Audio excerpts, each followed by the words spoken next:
بسم اللہ الرحمن الرحیم۔ پارہ نمبر 9 کا خلاصہ پیش خدمت ہے۔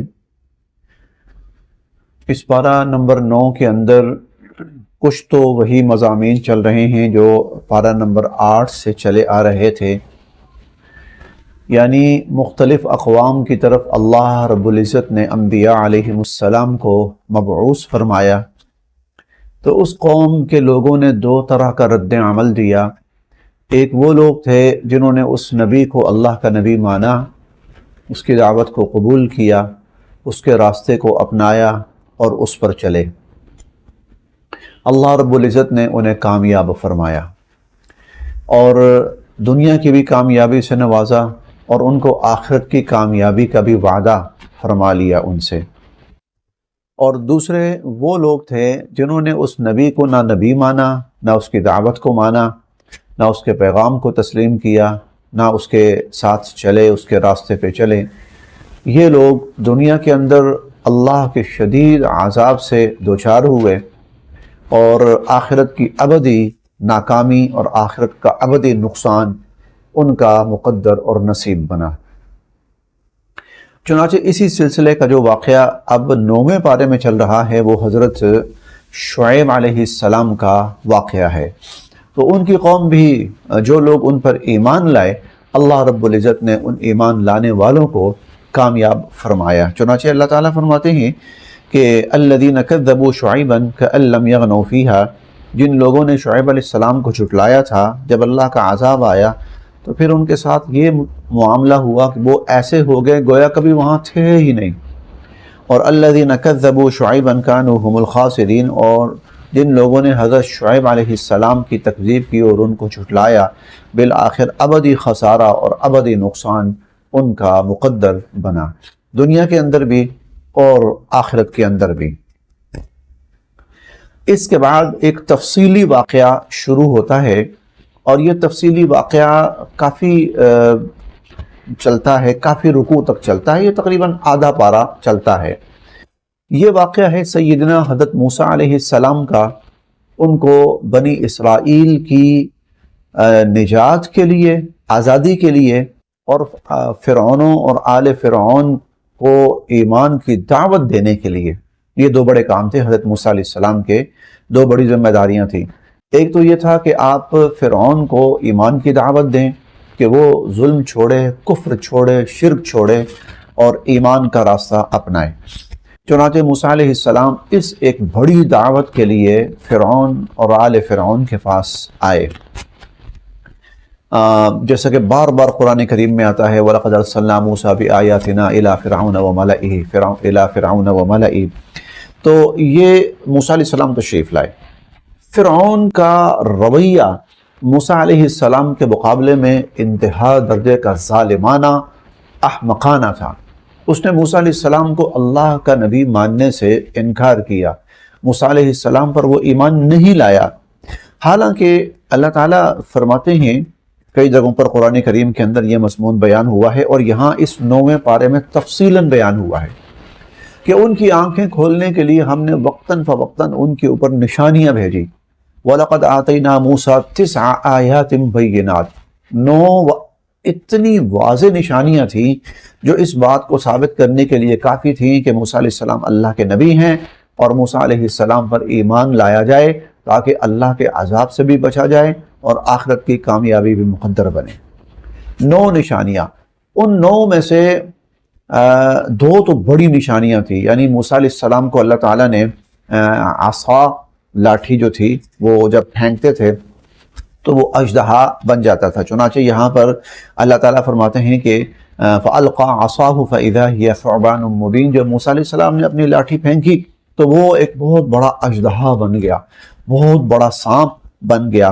اور دوسری جو نشانی تھی وَنَزَعَ يَدَهُ فَإِذَا هِيَ بَيْضَاءُ لِلنَّاظِرِينَ، دوسری جو نشانی تھی وہ موسیٰ علیہ السلام اپنا ہاتھ بغل کے اندر دباتے تھے، جب نکالتے تھے تو وہ چمکتا ہوا ہوتا تھا، لیکن من غیر سوء، یہ کسی بیماری کی وجہ سے نہیں ہوتا تھا، بلکہ آیتن مبصرتن، بلکہ ایک بڑی واضح نشانی تھی کہ حضرت موسیٰ علیہ السلام اللہ کے نبی ہیں، اور بطور معجزہ کے ان کو یہ نشانی عطا کی گئی ہے۔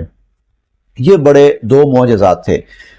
شروع میں موسیٰ علیہ السلام نے یہی دو معجزات پیش کیے، لیکن وہ لوگ ایمان لانے کو تیار نہیں ہوئے، بلکہ اور موسیٰ علیہ السلام اور بنی اسرائیل پر مظالم ڈھانے شروع کر دیے۔ اور جب ان کے مظالم زیادہ بڑھے تو موسیٰ علیہ السلام نے اپنی قوم سے کہا کہ وقال موسیٰ لقومہ استعینوا باللہ واصبروا، کہ اے میری قوم اللہ سے مدد حاصل کرو اور صبر کرو، ان الارض للہ یورثها من یشاء من عبادہ، آپ نے پریشان نہیں ہونا، یہ زمین اللہ کی ہے، اللہ جب چاہیں جس کو چاہیں اس زمین کا وارث اور مالک بنا دیں۔ تو اگر تم صبر کرو گے، اللہ سے مدد مانگو گے، تو اللہ تمہیں تمہارے دشمن کو نیست و نابود کر دیں گے۔ اور عسیٰ ربکم ان یہلک عدوکم ویستخلفکم فی الارض فینظر کیف تعملون، تمہارا رب تمہارے دشمن کو نیست و نابود کر دے گا اور تمہیں اس جگہ کا مالک اور حاکم بنا دے گا اور خلیفہ بنا دے گا۔ پھر اس کے بعد اللہ تعالیٰ نے اور نشانیاں اس قوم کے اوپر نازل فرمائیں۔ چنانچہ اللہ تعالیٰ فرماتے ہیں وَلَقَدْ أَخَذْنَا آلَ فِرْعَوْنَ بِالسِّنِينَ وَنَقْصٍ مِّنَ الثَّمَرَاتِ لَعَلَّهُمْ يَذَّكَّرُونَ، قحط سالیاں اللہ تعالیٰ نے ان کے اوپر مسلط فرمائیں، اور بارش کا نہ ہونا ان کے اوپر اللہ تعالیٰ نے مسلط فرمایا، ان کے جو اناج تھے، پیداواریں تھیں، وہ کم ہونا، گھٹنا شروع ہو گئیں۔ اور اسی طرح طوفان، ان کے اوپر بار بار طوفانوں کا سلسلہ شروع ہو گیا، والجراد ٹڈیاں، والقمل اور جوئیں، والضفادع کھٹمل، والدم اور خون۔ یہ ایک نشانی آتی، کچھ عرصہ وہی رہتی، سمجھ جاتے موسیٰ علیہ السلام کو تنگ کر رہے ہیں، ان کی بات نہیں مان رہے، اس لیے یہ ہو رہا ہے، تو موسیٰ علیہ السلام کے پاس آتے، ادعو لنا ربک بما عہد عندک، آپ کے تو اللہ کے ہاں بڑی عزت ہے، مقام ہے، شرف ہے، آپ اللہ سے دعا کریں، لئن کشفت عنا الرجز لنؤمنن لک ولنرسلن معک بنی اسرائیل، اگر آپ نے ہم سے یہ مصیبت ہٹا دی تو ہم آپ پر ایمان بھی لے آئیں گے اور بنی اسرائیل کو بھی چھوڑ دیں گے۔ فلما کشفنا عنہم الرجز، اللہ تعالیٰ فرماتے ہیں جب ہم ان سے وہ پریشانی ہٹا دیتے، وہ پھر اپنے وعدوں سے پھر جاتے، تو پھر طوفانوں کا سلسلہ ہوتا، اللہ کرتا کہ وہ ختم ہو جاتا، پھر اس کے بعد دوسری آزمائش آ جاتی، پھر موسیٰ علیہ السلام کے پاس آتے دعا کریں، پھر موسیٰ علیہ السلام دعا فرماتے، پھر وہ ٹل جاتی، پریشانی دور ہو جاتی، پھر تیسری آتی، اس طرح تقریباً یہ 7 قسم کے عذابات الوقتاً فوقتاً ان پر آئے، آنکھیں کھولنے کے لیے۔ آیات مفصلات، یہ بڑی واضح نشانیاں تھیں، کوئی ڈھکی چھپی چیزیں نہیں تھیں، قوم سمجھ گئی کہ جب تک ہم موسیٰ علیہ السلام پر ایمان نہیں لائیں گے، ان کو اللہ کا نبی نہیں مانیں گے، ہماری جان نہیں چھوٹے گی، لیکن اس کے باوجود وہ ایمان نہیں لائے۔ اور جب وہ ایمان نہیں لائے اور فرعون کی قوم اپنے اسی کفر و شرک کے اوپر ڈٹی رہی اور جمی رہی، تو اللہ تعالیٰ فرماتے ہیں فَانْتَقَمْنَا مِنْهُمْ فَأَغْرَقْنَاهُمْ فِي الْيَمِّ، پھر ہم نے لیا ان سے انتقام اور ہم نے ان کو ڈبو دیا اور غرق کر دیا۔ اس غرق کرنے کا منظر 11ویں پارے میں آئے گا، انشاءاللہ ہم وہاں پر بھی اس کو سنیں گے اور دیکھیں گے۔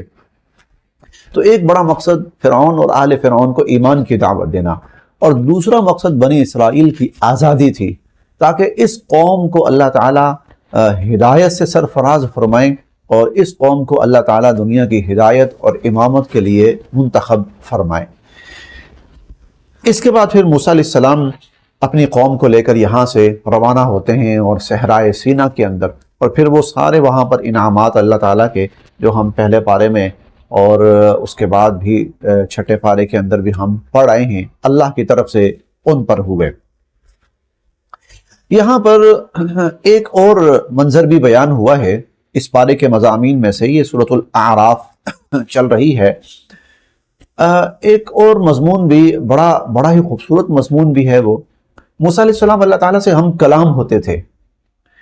تو ایک دن موسیٰ علیہ السلام اللہ تعالیٰ سے کہنے لگے، یا اللہ میں آپ کی آواز سنتا ہوں، آپ سے ہم کلام ہوتا ہوں، لیکن ابھی تک میں نے کبھی دیکھا نہیں آپ کو، میں نے آپ کی زیارت نہیں کی، تو میرا بڑا دل کرتا ہے کہ میں آپ کو دیکھوں اور میں آپ کی زیارت کروں۔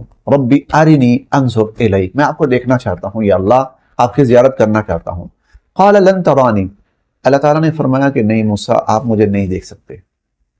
ولیکن انظر الی الجبل، چلیں میں آپ کی تسلی کے لیے آپ کو ایک منظر دکھاتا ہوں۔ یہ جو پہاڑ ہے اس پہاڑ کے اوپر میں اپنی ایک تجلی ڈالنے لگا ہوں، ایک عکس، ایک جھلک ڈالنے لگا ہوں۔ فَإِنِ اسْتَقَرَّ مَكَانَهُ، اگر پہاڑ میری اس جھلک کو برداشت کر گیا اور میری اس تجلی کو، عکس کو برداشت کر گیا، تو پھر آپ بھی مجھے دیکھ پائیں گے۔ فَسَوْفَ تَرَانِي فَلَمَّا تَجَلَّى رَبُّهُ لِلْجَبَلِ، جب اللہ تعالیٰ نے پہاڑ کے اوپر اپنی تجلی ڈالی، جَعَلَهُ دَكَّا، تو پہاڑ تو ٹکڑے ٹکڑے اور ریزہ ریزہ، وَخَرَّ مُوسَىٰ صَعِقًا، اور موسیٰ علیہ السلام بے ہوش ہو کر گر پڑے۔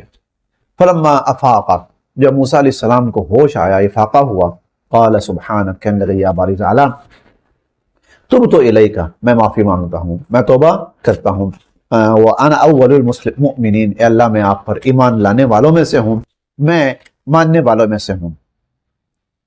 اب دیکھیے اللہ رب العزت کی ذات کتنی بڑی ذات ہے، کتنی عظیم ذات ہے، کتنی نور والی ذات ہے، اور کتنی اللہ تعالیٰ جلال والی ذات ہے، کتنی صفات والی بات ہے، صفات والی ذات ہے کہ موسیٰ علیہ السلام جیسے جلیل القدر نبی، کہ جن کو اللہ تعالیٰ نے نہ صرف یہ کہ منتخب فرمایا، وَكَلَّمَ اللَّهُ مُوسَىٰ تَكْلِيمًا، اللہ تعالیٰ براہ راست بغیر کسی فرشتے کے توسط کے براہ راست ڈائریکٹ ہم کلام ہوتے تھے، جیسے دو آدمی آپس میں بات چیت کرتے ہیں، موسیٰ علیہ السلام اور اللہ تعالیٰ اس طرح۔ لیکن اس کے باوجود اللہ رب العزت کی ذات کا جلال، اللہ رب العزت کی ذات کی صفات، اس کا کمال، اس کا رعب، اس کا دبدبہ، اس کی جلالت شان، اس کی عظمت شان اتنی ہے کہ موسیٰ علیہ السلام جو ہے، موسیٰ علیہ السلام تو موسیٰ علیہ السلام ہیں، ایک پہاڑ اللہ رب العزت کے ایک جھلک، اس کا جھلک کو برداشت نہیں کر سکا اور وہ ریزہ ریزہ ہو گیا، ٹکڑے ٹکڑے ہو گیا۔ یہاں ایک بات اور بھی سمجھنی ہے، وہ ہمارے لیے بڑی اہم ہے، وہ یہ کہ یہی بات اللہ تعالیٰ قرآن کریم کے بارے میں فرماتے ہیں۔ قرآن کریم کے بارے میں اللہ تعالیٰ یہی بات فرماتے ہیں کہ اس قرآن کو اگر ہم پہاڑوں پر اتارتے ہیں، لو انزلنا هذا القرآن، اگر ہم اس قرآن کو پہاڑوں پر اتارتے، لرأيته خاشعا متصدعا من خشیۃ اللہ، تو آپ دیکھتے کہ پہاڑ ٹکڑے ٹکڑے اور ریزہ ریزہ ہو گیا۔ گویا اللہ رب العزت کی ذات کے جو کمالات ہیں اور اللہ تعالیٰ کی ذات کی جو صفات ہیں، وہ اللہ رب العزت کے کلام کے اندر بھی ہیں۔ جھلک ڈالی، پہاڑ جھلک کو برداشت نہیں کر سکا۔ اللہ اپنے اس قرآن، اپنے اس کلام کے بارے میں بھی یہی کہتے ہیں، اگر میں پہاڑوں پہ اتارتا تو پہاڑ اس کو برداشت نہ کر پاتے۔ وَحَمَلَهَا الْإِنسَانُ، لیکن انسان نے اس کو اٹھا لیا۔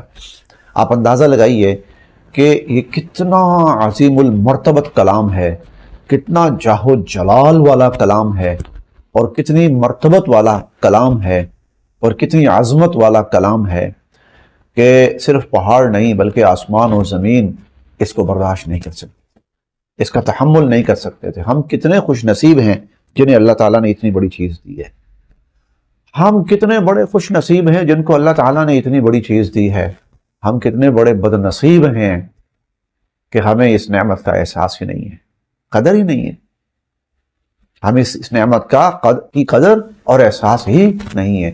اس کلام کو اتارنے کے لیے اللہ رب العزت جبرائیل امین اور فرشتوں کو بلاتے تھے، اور وہ فرشتے اللہ تعالیٰ کی زبان اقدس سے اس کلام کو سنتے تھے، اور سن کر پھر وہ نبی کریم صلی اللہ علیہ وسلم کے قلب اطہر کے اوپر اتارتے تھے۔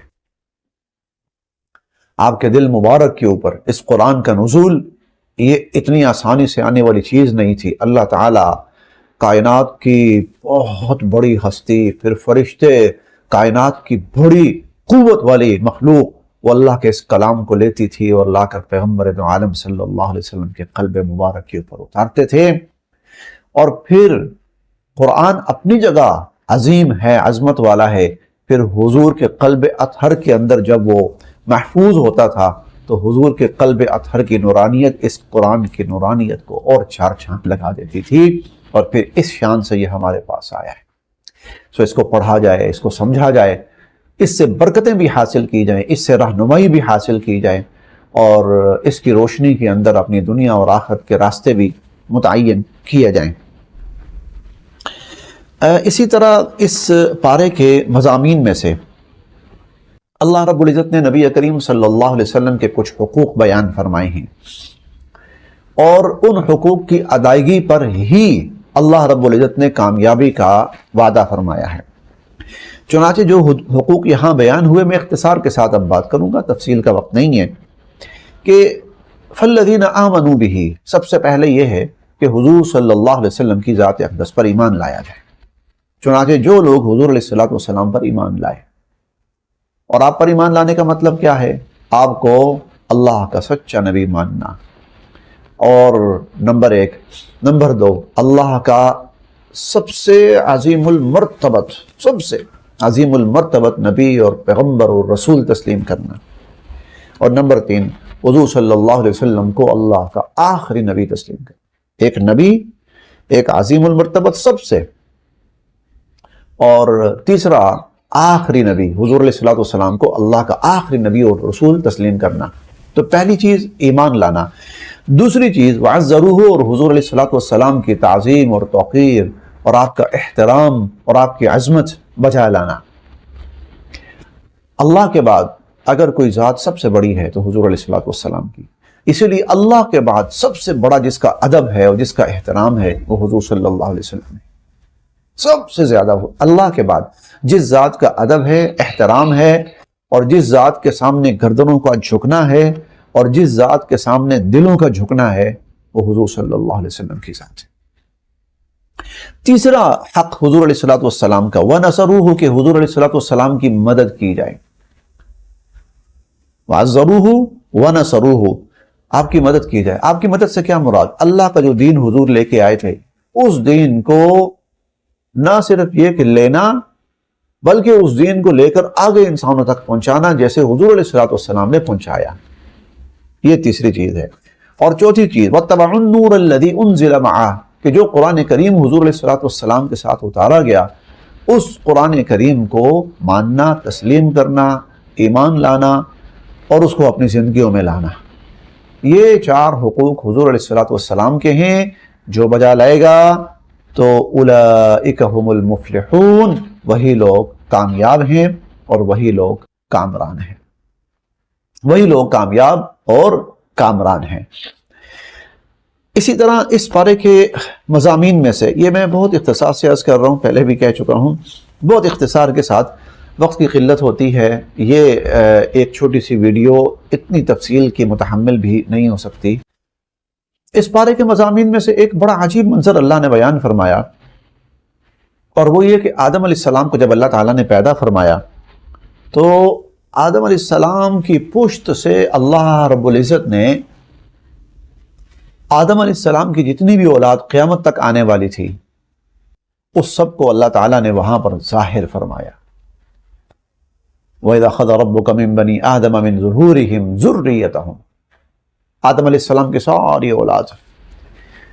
سمجھنے کے لیے ایک بات میں کہتا ہوں، وہ یہ کہ میں اور آپ، ہم بھی وہاں تھے۔ وَأَشْهَدَهُمْ عَلَىٰ أَنفُسِهِمْ، سب سے پہلی بات کہ اللہ رب العزت نے ان سب کو اپنی زیارت نصیب فرمائی، آگاہ کیا اپنی ذات سے کہ میں کون ہوں۔ یہ پہلا تعلق ہے جو انسان کا بننے جا رہا ہے، اور پہلا تعلق انسان کا اپنے خالق سے بنا ہے۔ سب سے بڑا، سب سے مضبوط، سب سے مستحکم تعلق انسان کا اپنے خالق سے بنا، یہ پہلا تعلق بنا ہے، بننے جا رہا ہے۔ پھر اللہ تعالیٰ نے سوال کیا، الست بربکم، میں تمہارا رب ہوں کہ نہیں، میں تمہارا رب ہوں کہ نہیں۔ پہلے تو یہ ہے کہ میرا تمہارا تعلق۔ اب دوسرا یہ کہ تعلق کس چیز میں ہے؟ کیا کوئی دوستی ہے؟ کیا کوئی مالک اور اس کا ماتحت ہے کوئی؟ نہیں، میں تمہارا رب، تم میرے بندے ہوں کہ نہیں، مجھے رب مانتے ہو یا نہیں؟ قالوا بلا، سب کہنے لگے یا اللہ بالکل بالکل بالکل، ہم نے آپ کی زیارت بھی کی، ہم نے آپ کو دیکھا بھی، ہم آپ سے آگاہ بھی ہوئے، اور ہم اس بات کا عہد کرتے ہیں آپ سے کہ ہم نے آپ کو اپنا رب مانا ہے۔ اب اللہ تعالیٰ نے فرمایا شہدنا ان تقولوا یوم القیامت انا کنا عن هذا غافلین، قیامت کے دن یہ نہ کہنا ہمیں تو پتہ ہی نہیں تھا، ہمیں تو پتہ ہی نہیں تھا کہ آپ ہمارے رب ہیں، ہمیں تو پتہ ہی نہیں تھا کہ ہم نے آپ کی فرما برداری کرنی ہے۔ چنانچہ دنیا کے اندر انسان جب آتا ہے تو اللہ تعالیٰ نے انبیاء علیہ السلام کو بھیجا، اور انبیاء علیہ السلام نے انسانوں کو اللہ کا عہد یاد دلایا، اللہ کا عہد پورا کرو، جو عہد اللہ سے کیا ہے اس کو پورا کرو، عہد کی پاسداری کرو، وہ یہی عہد ہے۔ اللہ ہمارا رب ہے، ہم اس کے بندے ہیں، ہم نے اس کی بندگی سے آگے پیچھے نہیں ہونا، ہم نے اس کی عبادت سے دستبردار نہیں ہونا، ہم نے اس کو چھوڑ کر کسی اور کے پیچھے نہیں جانا۔ تو یہاں پر اللہ تعالیٰ نے اس پارے کے اندر بھی وہ منظر بیان فرمایا کہ میں تمہارا رب ہوں۔ سب نے کہا یا اللہ آپ ہمارے رب ہیں، بس اس بات کو یاد رکھنا، کل قیامت کے دن یہ نہ کہنا کہ ہمیں تو پتہ ہی نہیں تھا۔ چنانچہ آگے پھر ایک واقعہ بھی بیان فرمایا، ایک ایسا انسان جس کو اللہ تعالیٰ نے بڑا نوازا، بلعام بن باعورہ، بنی اسرائیل کی تاریخ کا اللہ نے بہت نوازا، لیکن وہ دنیا کی چمک دمک کے پیچھے پڑ گیا، تباہ و برباد ہو کر رہ گیا، وہ اللہ کی عبادت سے منحرف ہو گیا، وہ اللہ کی بندگی سے ہٹ گیا، وہ دنیا کی آرائشوں اور آسائشوں کے پیچھے پڑ گیا، اور بالآخر فَمَثَلُهُ كَمَثَلِ الْكَلْبِ، اللہ نے اس کو کتا بنا دیا، وہ انسان سے اور اللہ کے مقرب بندے سے وہ جانور اور بدترین جانور کی سطح پر گرا دیا گیا۔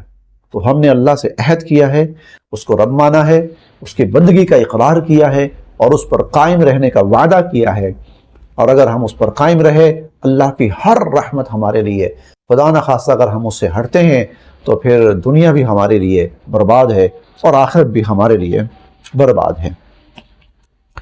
اس کے بعد سورہ الانفال شروع ہوتی ہے، سورہ الانفال، اور اس انفال کا جو مرکزی موضوع ہے وہ تو غزوہ بدر ہے۔